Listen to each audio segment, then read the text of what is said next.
और हम सब राम के आदर्शों पर चलने वाले हैं। वो एकम पत्नी व्रता का पालन करते हैं, शुभ न खाओ न रिझाने आती, वो मना कर देते हैं। नहीं, अगर मैं आपसे बहुत अच्छे से बात कर लूं तो आपका भी मन करेगा मेरे से बात करने का। यही स्थिति हमारे ग्रहों की भी होती है।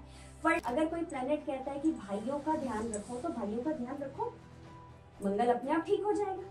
कहते हैं ना कि हमारी कुंडली एक पीडीएफ डॉक्यूमेंट है, उसमें हम उसके भाग्य को नहीं बदल सकते, लेकिन हम उसे एसरटेन करके एक सीख लेके अपने रूटीन को चेंज कर सकते हैं। एक जीपीएस की तरह एक नेविगेशन हमें मिल सकता है कि सबसे जी गुरान जी, एक बात बताइए, समस्या का समाधान कीजिए। जैसे हम लोग देखते हैं कि एक शादीशुदा जोड़ा है, काफी अच्छा चला, उनकी भी लव मैरिज हुई थी। कुछ टाइम के बाद कुछ प्रॉब्लम्स आई, कोई तीसरा व्यक्ति उनके जीवन में एंटर कर गया। अब एक एग्जाम्पल ले लेते हैं कि जो पति देव थे वो महिला की तरफ आकर्षित हो गए।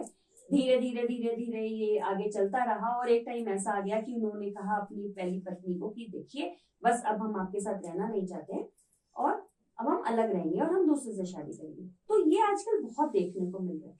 तो आपको क्या लगता है कि जब ऐसे पहली पत्नी के रहते उसको छोड़ के और या लीगली छोड़ा या इलीगली छोड़ा और दूसरे के साथ उन्होंने जीवन यापन करने की कोशिश करी, तो आगे कैसा रहेगा उनका जीवन? क्या उनका जीवन सुखी रहेगा या कैसा हो सकता है? थोड़ा सा अपने विचार दीजिए। मैम, ये इतना रेलेवेंट क्वेश्चन है आज के टाइम पीरियड में, लेकिन इसका आंसर हमारे ऋषि मुनियों ने इतने टाइम पहले दिया है। इसका सबसे बेस्ट एग्जाम्पल है रावण का example. He was the greatest astrologer of his time, लेकिन रावण की जो कमी थी वो ये थी कि उसका कैरेक्टर थोड़ा सा ढीला था, आम भाषा में कहें तो। और वो जाके हरण करता है सीता माता का, अन्य स्त्रियों का भी हरण करता है और उनको दुर्व्यवहार करता है उनके साथ। अप्सरा रंभा का भी रेप करने की कोशिश करता है। वेदवती है, अनगिनत लिस्ट है रावण की, तो पूरा वाल्मीकि रामायण में दृष्टांत मिलता है इसका। तो वो इतने अच्छे एस्ट्रोलॉजर होके भी अपने आप को नहीं बचा सकते, तो ये कहना गलत ही होगा कि आप किसी का घर उजाड़ के अपना घर बसा सकते हैं। तो ये प्रॉब्लम्स देता ही है और ये इमोरल चीज है। आप बिल्कुल ठीक कह रहे हैं। ये तो मॉरली बहुत जरूरी है कि हमें अपने अपने जो हमारे को संस्कार मिले हैं उन्हें बचा के रखना चाहिए। अगर आज हम अपने संस्कार बचाएंगे तो हम यही अपनी आगे वाली जनरेशन को दे सकते हैं। तो हमारी जनरेशन हमें देखिए एज एन एग्जाम्पल तो चल रही है। बहुत ही बढ़िया आपने आंसर करा, बहुत अच्छा। और आई होप ये हमारे जो दर्शक है वो देख रहे होंगे और उनको पता चल रहा होगा कि देखिए इस तरह से आज के जीवन में भी हम अपने को अपने संस्कारों से अपने जीवन को अच्छा बना सकते हैं। इस टाइम पीरियड पे ये क्वेश्चन और ज्यादा रेलेवेंट हो जाता है, क्योंकि अभी राम मंदिर की प्रतिष्ठा हुई है और हम सब राम के आदर्शों पर चलने वाले हैं। वो एकम पत्नी व्रता का पालन करते हैं, शुभ न खाओ न रिझाने आती, वो मना कर देते हैं। बिल्कुल ठीक कह रहे हैं आप, ये बात तो बिल्कुल ठीक है। आप वैसे भी जब हमने देखा कि ये हम पहले हमें लगता था कि शायद रिलीजन के हम लोग पीछे जा रहे हैं, हम बहुत ज्यादा टेक्नोलॉजी की तरफ आगे बढ़ रहे हैं, पर अभी हमने ये लाइव एग्जांपल देख लिया कि राम मंदिर की प्रतिष्ठा हुई और देश विदेश में हर कोई राममय हो गया। तो ये हमारे लिए एक तरह से एक आंखें खोलने वाला एग्जाम्पल था, यह दिन था कि नहीं, हम जो सोच रहे हैं वो गलत है। अभी भी लोग बहुत ज्यादा विश्वास करते हैं, उनको बस एक इशारे की जरूरत है, उनको बस एक गाइडेंस की जरूरत है। एक वो दे तो वो सारा आज भी हमारी जो सोसाइटी है वो ये कर सकती है। बहुत अच्छा आंसर दिया आपने, बहुत बहुत हमारे दर्शकों को इससे गाइडेंस मिली होगी। मैम, एक क्वेश्चन आता है कि क्या कुंडली से देखकर व्यक्ति के बारे में सब कुछ बताया जा सकता है, या ये ढोंग ढकोसला बाजी है और एक मनी मेकिंग ट्रिक है? देखिए ऐसा है, ये जो हम कुंडली की बात करते हैं, जिसे हम कुंडली कहते हैं, इंग्लिश में हॉरोस्कोप भी कहते हैं, ये आज की साइंस नहीं है। ये बेसिकली हम कहते हैं ना साइंस है। ये बहुत पुराने टाइम से चली आ रही है, जो हमारे ऋषि मुनियों ने ये हमारे ग्रहों को देख करके इसको डिजाइन किया था। अब ये ढकोसलेबाजी मैं तो ये नहीं कहूंगी कि वेदों से चली आ रही है, लेकिन एक वेदांग है ये। वेदांग है ये, बिल्कुल।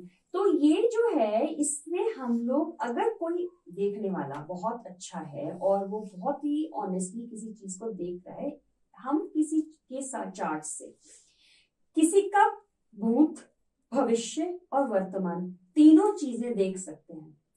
ये जो हमारी दशाएं चलती हैं, किस तरह से हमारे जो ग्रह हैं वो एक दूसरे के साथ बैठ के एक दूसरे को देख रहे हैं। अब देखो, मैं आपके सामने बैठी हूँ, वही मैं आपको गुस्से से देखूंगी और आपको मुंह बनाऊंगी, तो आपकी क्या प्रतिक्रिया होगी? अनकंफर्टेबल होगा, भयभीत होगा। कि अगर मैं आपसे अब बहुत अच्छे से बात कर रही हूँ तो आपका भी मन करेगा मेरे से बात करने का। यही स्थिति हमारे ग्रहों की भी होती है। पढ़ने वाला चाहिए कि ग्रह एक दूसरे के लिए क्या बात करना चाह रहे हैं, क्या किस तरह से बोलना चाह रहे हैं। आगे आने वाले जो हमारा टाइम है, जो हमारी दशाएं हैं, वो दशाएं हमें क्या बताएंगी। ऐसा नहीं है कि हम किसी का भाग्य पलट सकते हैं, हम भाग्य नहीं पलट सकते, क्योंकि जो भगवान ने दिया है चले रहेगा तो वो ही, लेकिन हम उसका जो रास्ता है वो आसान कर सकते हैं। तो जो हम रेमेडीज देते हैं, जो हम उनको टिप्स देते हैं, वो हम इसलिए देते हैं कि अपने को चेंज करो, अपना तरीका चेंज करो, अपना काम करने का स्टाइल चेंज करो। जो प्लैनेट्स आपसे चाह रहे हैं, अगर कोई प्लैनेट कहता है कि भाइयों का ध्यान रखो, तो भाइयों का ध्यान रखो, मंगल अपने आप ठीक हो जाएगा। अगर वो कह रहा है, सूर्य भगवान कह रहे हैं कि अपने पिता का सम्मान करो, तो करो ना। अगर आज तुम पिता का सम्मान नहीं करोगे, तो ये मैं एस्ट्रोलॉजी के लिए कह रही हूँ कि आपका जो सूर्य कभी आपका साथ नहीं देगा। तो हाँ, ये बात है कि हम चार्ट को देख के, हॉरोस्कोप को, कुंडली को देख के भविष्य बता सकते हैं। भाग्य नहीं बदल सकते, पर भाग्य के जो आ रहे हैं इवेंट्स, उसको हम इजी करने के तरीके बताते हैं, ताकि आए प्रॉब्लम्स आए ऐसे ही निकल जाए, आपको पता ही ना चले। बिल्कुल मैम, आपने जो बोला मैं उससे 100% सहमत हूँ। और जैसे कहते हैं ना कि हमारी कुंडली एक पीडीएफ डॉक्यूमेंट है, उसमें हम उसके भाग्य को नहीं बदल सकते, लेकिन हम उसे असरटेन करके एक सीख लेके अपने रूटीन को चेंज कर सकते हैं। एक जीपीएस की तरह एक नेविगेशन हमें मिल सकता है कि सबसे आसान रास्ता, सुगम रास्ता क्या है, कहाँ पे गड्ढे आएंगे, उनसे बच के चलना है। लेकिन हम भाग्य को नहीं बदल सकते। हम बहुत अच्छी एक्सप्लेनेशन दी। बहुत बहुत अच्छा, बहुत अच्छी आपने एक्सप्लेनेशन दी हम सबको। बहुत अच्छा लगा ये हमारे को ये सब सुन के। हमारे दर्शक भी देख रहे होंगे तो वो उनको ये एक्सप्लेनेशन पता चली होगी, उनको मालूम चला होगा कि क्यों ये हमारे सनातन धर्म के अंदर बताया गया है।